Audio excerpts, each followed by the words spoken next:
Now I can see behind you your book is on the shelf. So tell us a little bit about your book. The was it called Ethereal Realms? Yeah, yeah. Unashamedly doing a little bit of self-advertising there. So All that's right. my children's book that I read. Yeah, I wrote. available on Amazon or eBay. Yeah, I can see it. Yeah. Amazon, yeah, Mhm. yeah. So Amazon there. It's got Tell a us a little bit terrible. about it because it's quite a thick book actually for a Christian book. Yeah, there we are. It is about.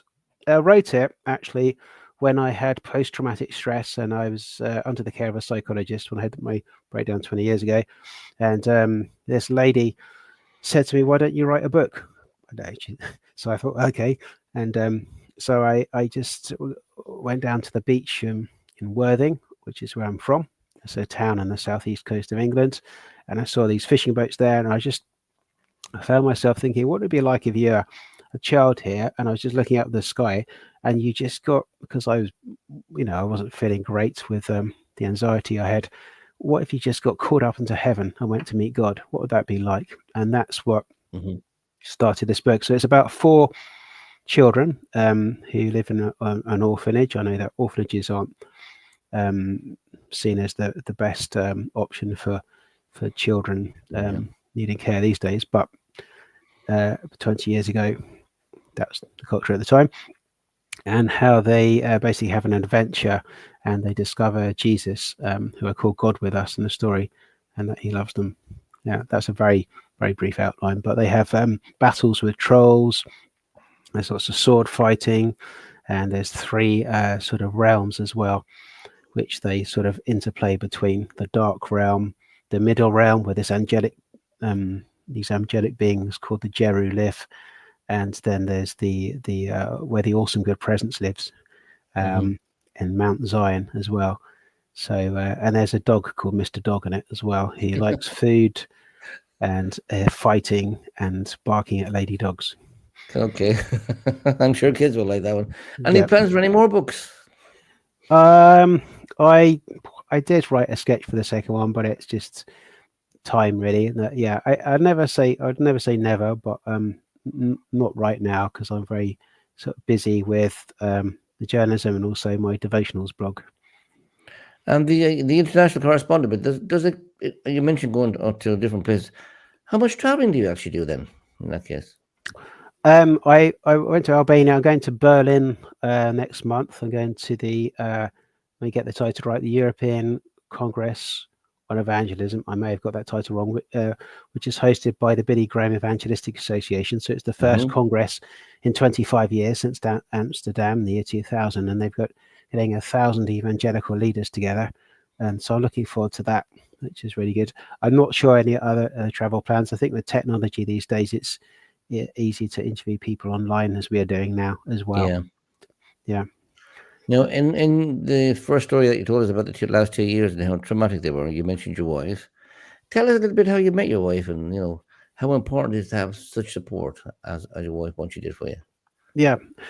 Well, we met at a church called I forgot the name, Church of Christ the King, which is a New Frontiers church in Brighton, in East Sussex, which was founded by Terry Virgo, who's a well-known apostolic leader. And we met at a small group there, and that was in the year 2010. So quite a few years ago. And I walked into the room and I looked at her and I thought, lovely girl, just seems to be a bit too young for me. But the 6.5 years difference is not too bad. And yeah, when it went from there, really, just God showed me that she was certainly the wife for me. And we've been through some ups and downs over the years, and particularly health challenges. And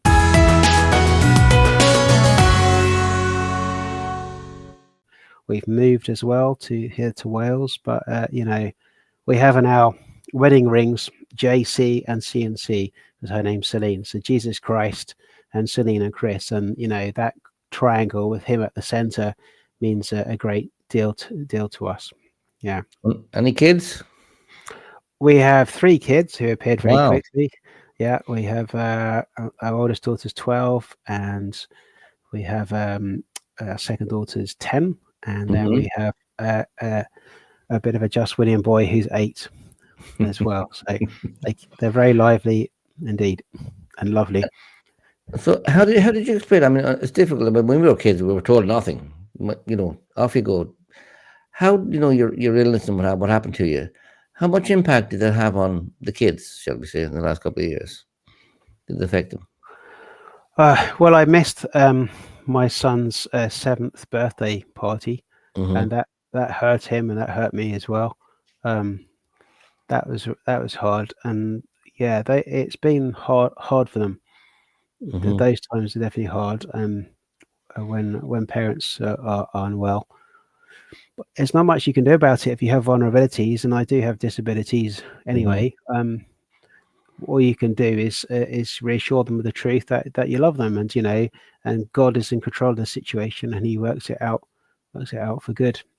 Mm-hmm. And in many ways, that teaches them, I think, a life lesson, because much as we have our idealism of life as well, there is that reality.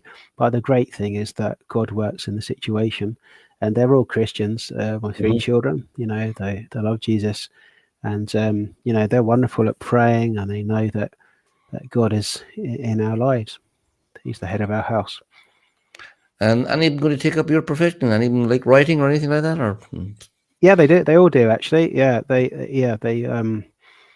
They amaze us by their skill at art and drawing, and they write stories as well, and their imagination. So it's feels like the Bronte, the literary Bronte family, mm-hmm. where they all had the skill, and I suppose I'm talking as a proud dad, but it feels like that with them sometimes.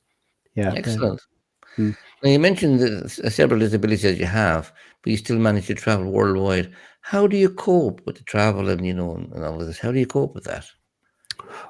I I I plan ahead. So what I've always done, because with Addison's disease, if I get unwell, it can be life threatening if I don't get Mm-hmm. a steroid injection in time, and I carry one with me. But my endocrinologist I had for 16 years didn't let me have a steroid injection, so that was quite precarious. Um, Well, what I do is if I travel somewhere, I always take the correct literature with me to give to any emergency service. Mm-hmm. I have my emergency injection with me, enough supplies, and quite often what I've done is located a hospital abroad and sort of badgered my way into contacting who I can Mm-hmm. identify as a local endocrinologist and say to them, I'm visiting your country. If I am in trouble, is it okay to Mm-hmm. contact you? And that's been really reassuring as well.